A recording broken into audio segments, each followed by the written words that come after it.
الله أكبر حي على الصلاة الله أكبر. I rise in the name of Allah, the Beneficent, the Merciful. Highest of praise to the great God Allah, the Father of the universe, Father of love, truth, peace, freedom, and justice. I give high honors, highest of honors, to His holy and divine prophet, our holy and divine prophet, Prophet Noble Jalil, who was the last prophet in these days, sent to bring us the everlasting gospel of Islam. Islam. I give high honors to the Moorish standard, the red flag with the 5-pointed green star in the center. Each point representing love, truth, peace, freedom, and justice.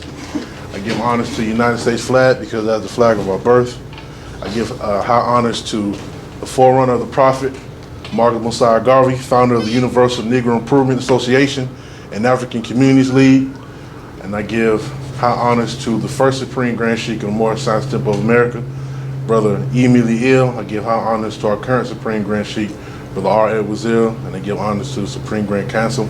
I give honors to the Sheikh staff and the Active Vanguard staff. And I give honors to you all for coming today, Friday night in the city of Atlanta. There's a lot of things going on, but you all chose to be here with us. Islam. Islam. Islam. I also want to give honors to an individual that a lot of us, especially in this day and time, you know, we don't really give honors to, and that's to the great Dr. Martin Luther King Jr. Islam. I love that brother. That's right. You know, Love him too.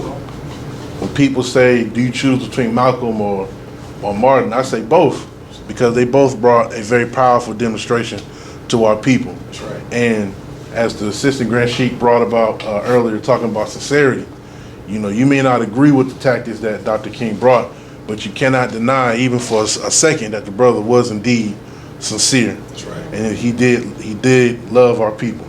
So I just want to honor him because, you know, it's important that we honor our giants and the sacrifice that they made. Because I tell a lot of people, the most revolutionary person I know, you couldn't walk a half a centimeter in Dr. King's shoes, because he was a real man and a real leader. So once again, all praise due to Allah, highest honors to His holy divine prophet, Prophet Noble Ali. I want to give a brief demonstration today on something that's been on my heart and soul for the past several weeks,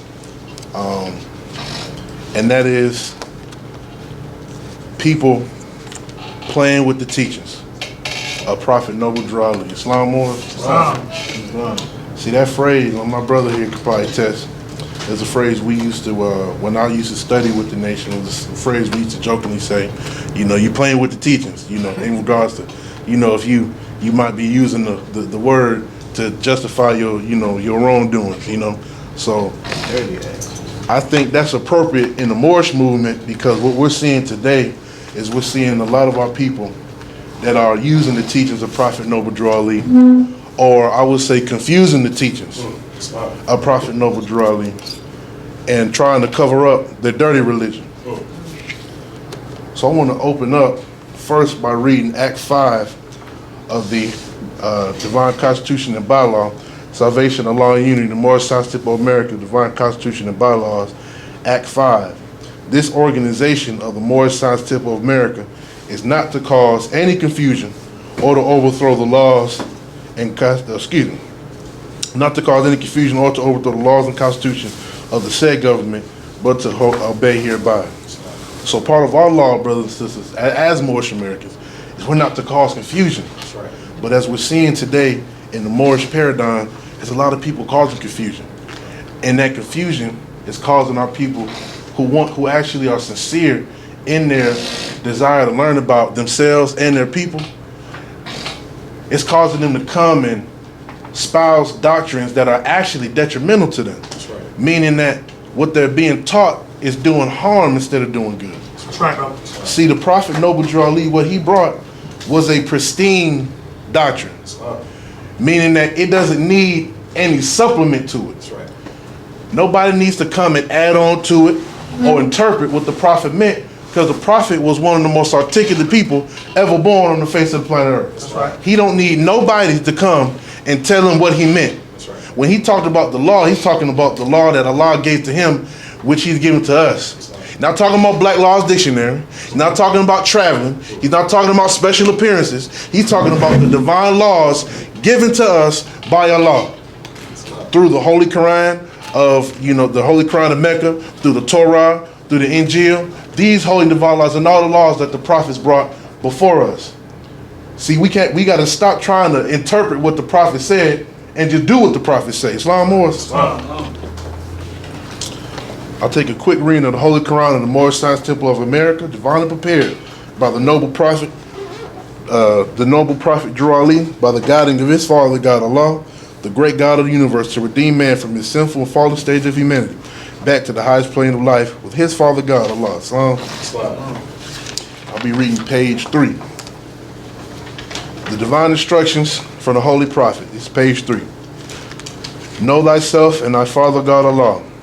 The genealogy of Jesus with 18 years of the events, life works, and teachings in India, Europe, and Africa. These events occurred before he was 30 years of age. These secret lessons are for all those who love Jesus and desire to know about his life works and teachings. Dear readers, dear readers, dear readers, do not falsely use these lessons. They are for good, peace, and happiness for all those that love Jesus. Dear mothers, teach these lessons to your little ones that they may learn to love instead of hate. Dear fathers, by these lessons you can set your house in order and your children will learn to love instead of hate. The lessons of this pamphlet are not for sale, but for the sake of humanity, as I am a prophet, speaking to noble Jalil, and the servant is worthy of his hire. You can receive this pamphlet at expense, meaning the cost of which it was, the cost of its production. The reason these lessons have not been known is because the Muslims in India, Egypt, and Palestine had these secrets and kept them back from the outside world. And when the time appointed by Allah, they loosened the keys and freed these secrets. And for the first time in ages, have these secrets been delivered in the hands of the Muslims of America. All authority and rights of publishing of this pamphlet, 1927.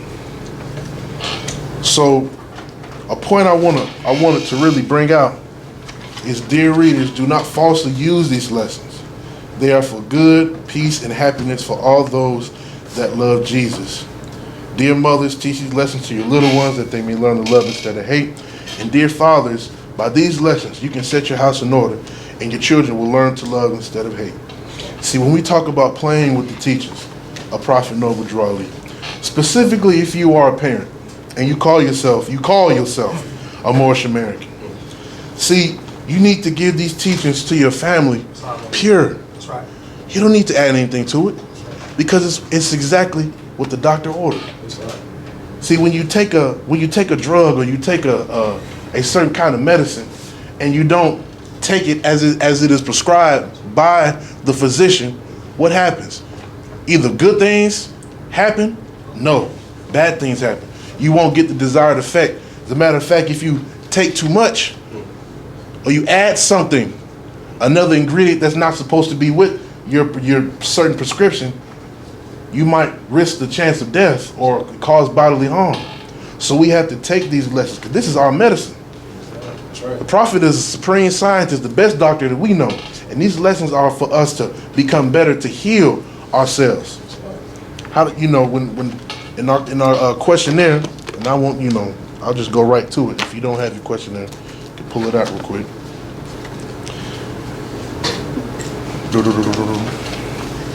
It's 15. Key 16. How did the Prophet begin to uplift the Moorish Americans? By teaching them to be themselves. Right? These are the means by which the Prophet was teaching us to be ourselves, Moors. Not Black Law's Dictionary. Not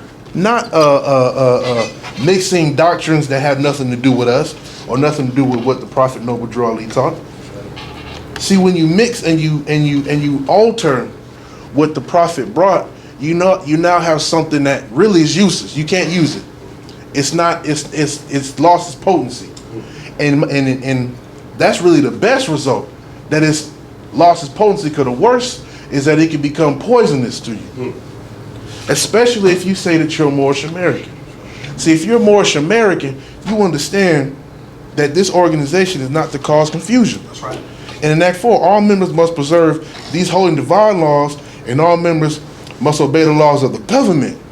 Because by being a Moorish American, you are part and partial of the government and must live the life accordingly. What does that mean?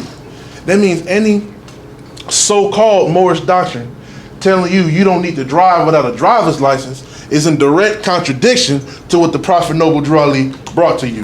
Because he said that you are part and partial of the government.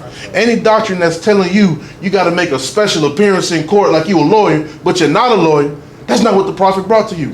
The Prophet himself had many lawyers. If the Prophet of God had lawyers, what makes you think that you don't need a lawyer? What makes you think that you could just go about representing yourself when your Prophet was intelligent enough and wise enough to know that I need representation as an American citizen?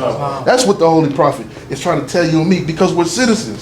See, we get these lessons and then we allow somebody else's foreign teaching to creep into our mind. The Prophet's telling you you're a citizen. Somebody else is telling you that you're not a citizen. Well, who's the prophet and who's not the prophet? That's right. Weigh that in your heart, Moors. That's right. Act 4, all members must preserve these holy and divine laws, and all members must obey the laws of the government, because by being a Moorish American, you are part and partial of the government and must live the life according. See, you got a lot of people calling themselves Moorish. You even got some calling themselves Moorish American, who are not living these laws, Moors, who are not following the teachings of Noble Drew Ali, because they're teaching things that are really detrimental or harmful to us. There's no life in what these people are giving us, because they have a twisted and a warped view of the world and what the Prophet brought. So now they want to pass that on to you. They say misery loves company. These people really are miserable. And they think that they have something that's going to save the lives. But I'm trying to tell you, I've seen it firsthand that what some of these brothers and sisters are teaching have actually ended the lives of many young men and women who actually put faith and trust in their teachings instead of following the divine prophet. And see, what that does now is that tarnishes the movement, because they associate this and they associate the turban with foolishness and folly. And so as we're trying to grow and we're trying to develop, we're hitting stumbling blocks, because people coming in the temple talking about all kind of craziness that has nothing to do with Prophet Noble Drew Ali. And now we have to, just like the Grand Sheikh always said, that anytime someone new come in, we got to start all over again. And that's just the best scenario. Imagine somebody coming in and they coming in with this sovereign citizen doctrine. That's what I'm talking about. I keep it 100. I'm not going to tap dance to it. We talking about that sovereign citizen stuff. That's getting our people locked up. That's getting our people killed. A sister died because of this.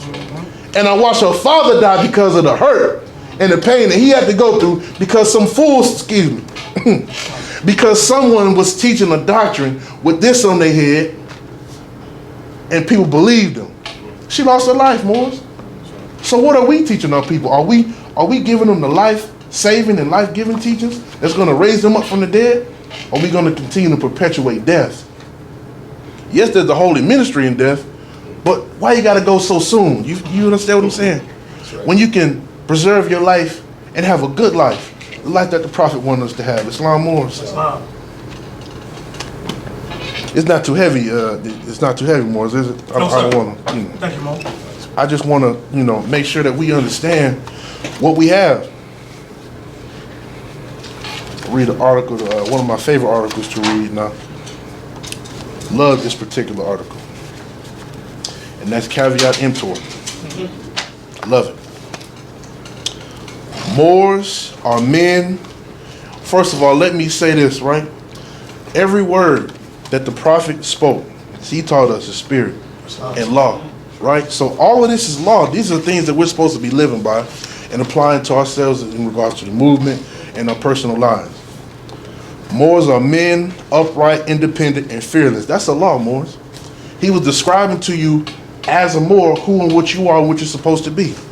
So when you don't live according to being upright, and you can replace the men with women. Moabitices are upright, independent, and fearless. You can, they're interchangeable. But if you're going to say you're a Moor or Moorish American, these are the principles that you have to live by. So if you come into the temple without sincerity, and I'm glad our sister Grand Sheikh brought that up, because when it comes to the concept of playing with the teachers, you're ultimately dealing with people who are not sincere. People who have what's called ulterior motives. They want to come in and sow seeds of discord. But if you are a Moor and you're upright, you're upright, meaning that you're righteous, that's not what you're trying to do. But see, we have what's called dirty Moors that are coming into the temple, that are coming into the movement, in the color of a real Moorish American, trying to subvert or undercut what the Prophet brought. Islam Moors. And see, we cannot continue to allow these kinds of activities, because once again, it hurts the movement. We're working towards building this movement so we can have all the things that the Prophet had during his particular heyday, during the time of the Prophet when he was demonstrating with congressmen and, you know, the politicians coming to him and the politicians seeking his approval and seeking his support, you know, and having a strong economic base. See, we may not think that those things are intertwined, but how can you build a movement with no people?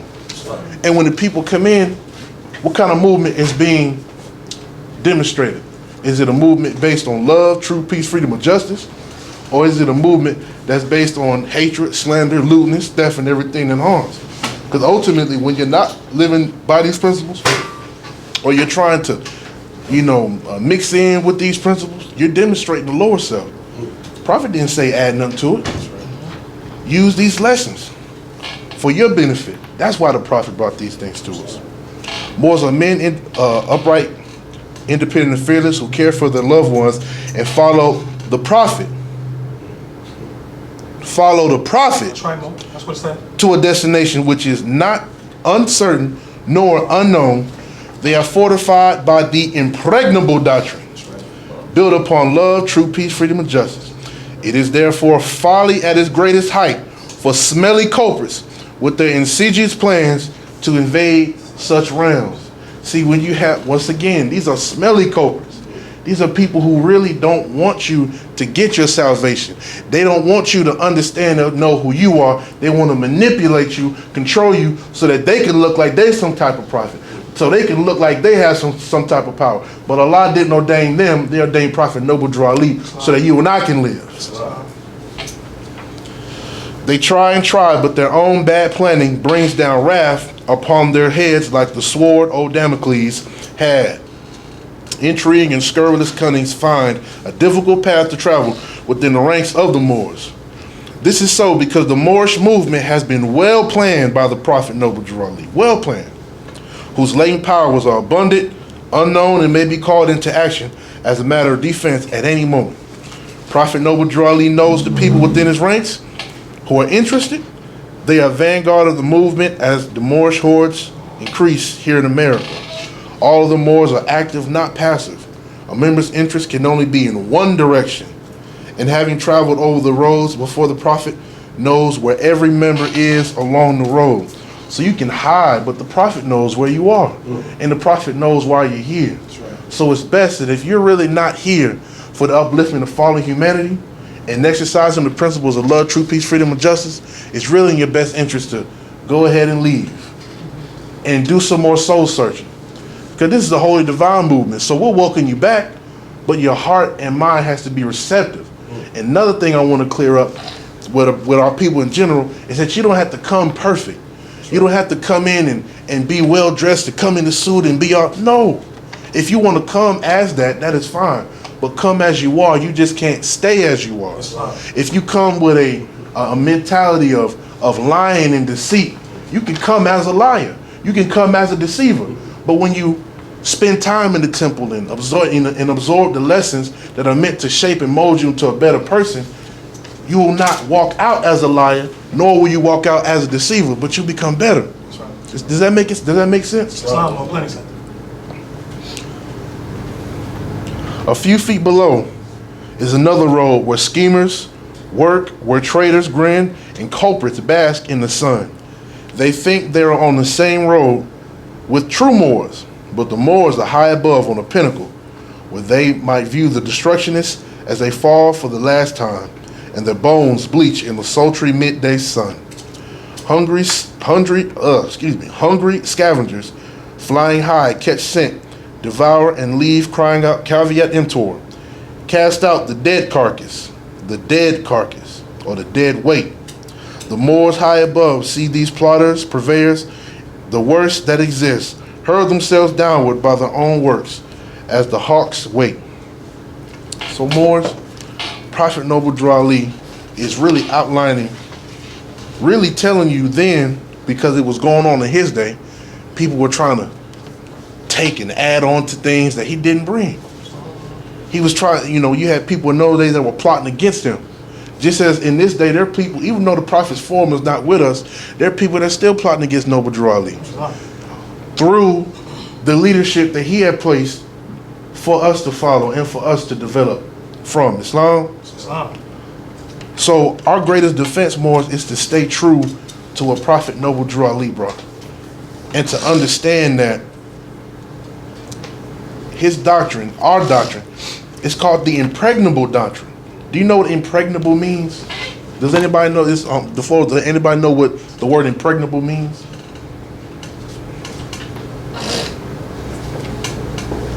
No? So impregnable basically means that you cannot penetrate it. It's you cannot enter into it. It's not easily broken. Right? When a fortress is impregnable, that means that no matter how hard you try, you can't enter into that fortress. Somebody has to let you in. Right? Someone has to allow that particular fortress to be invaded in. Because you trying on your own is not going to work. So what we're seeing in the Moorish movement today is that there are those who have allowed certain doctrines inside the movement. There are those who have allowed foolishness, those who have allowed danger and death to come into Prophet Noble Drew Ali's abode, and now we're paying the consequences because we're actually seeking to work to build a movement that is going to free our people, that's going to get our people to think, to free themselves. Islam, Moors? Islam. So that's why it's important that we stay true to the laws and the principles that Prophet Noble Drew Ali brought, because that's where the salvation lies. The salvation doesn't lie in what I will call extracurriculars. It's good. It's good to study maybe for fun, or but to actually use these teachings to think that that's going to save you. I mean, in what world do you think it's okay to ride around without a driver's license and then use the prophet? See, it's okay if you're going to use your folly for yourself, but you're going to bring our prophet's name into it? No, you can't do that. Just like when you're setting up, just like in the time of the prophet, and even in today's time, when you're setting up a business in the name of the prophet said, let me know what you're putting on me. Is that not what the prophet said? That's right. So we're getting up and adding and mixing and remixing and chopping and screwing and slowing and reverbing. The prophet needs to know what's on him. And if he's aware, because his soul and his spirit still very much around. But if his form was here, you think he'd be okay with Moors using the prophet to justify their illegal activities? We're law-abiding citizens. I don't know what, we get that clear now. The Moorish Americans abide by the law. Those other guys, they do what they do. And we love them because those are our brothers. But we just don't love what they do because they're dragging our people down into the depths of pain and suffering. And we cannot allow that to happen. Now, if you just want to do that and just say, hey, don't drive without a driver's license because I say so, or, appear especially in court, or, go in and, just squat in the house, you don't have to pay the mortgage, just claim land. You can do that. But don't say this is what Noble Drew Ali brought, because that's not what he brought. As law-abiding citizens, Islam, Moors? I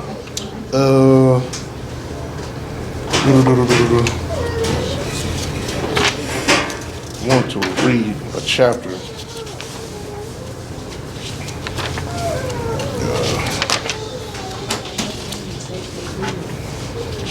Y'all doing all right?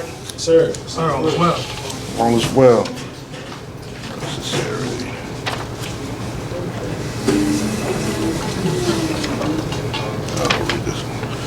I'll be taking the read from chapter 34, The holy instructions from the Prophet, sincerity. Islam. Islam. So if you're in your holy Qurans, if you have this particular edition, that'll be page 41. And that's XXXIV 34. O thou who are enamored with the beauty of truth, and hast fixed thy heart on the simplicity of her charms, hold fast thy fidelity unto her, and forsake her not. The constancy of thy virtue shall crown thee with honor. The tongue of the sincere is rooted in heart. Hypocrisy and deceit have no place in his words. He blusheth at falsehood and is founded. But in speaking the truth, he hath a steady eye. He supporteth as a man the dignity of his character.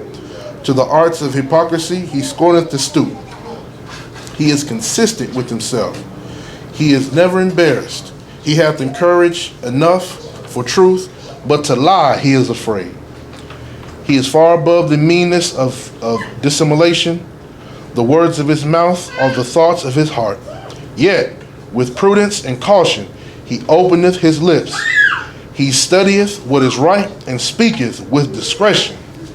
He adviseth with friendship, he reproveth with freedom. And whatsoever he promised shall surely be performed. But the heart of the hypocrite is hid in his breast. He maketh his words in the semblance of truth. Say that again, that's powerful. He maketh his words in the semblance of truth, meaning of what looks like truth, what appears to be truth, but it's not truth. While the business of his life is only to deceive.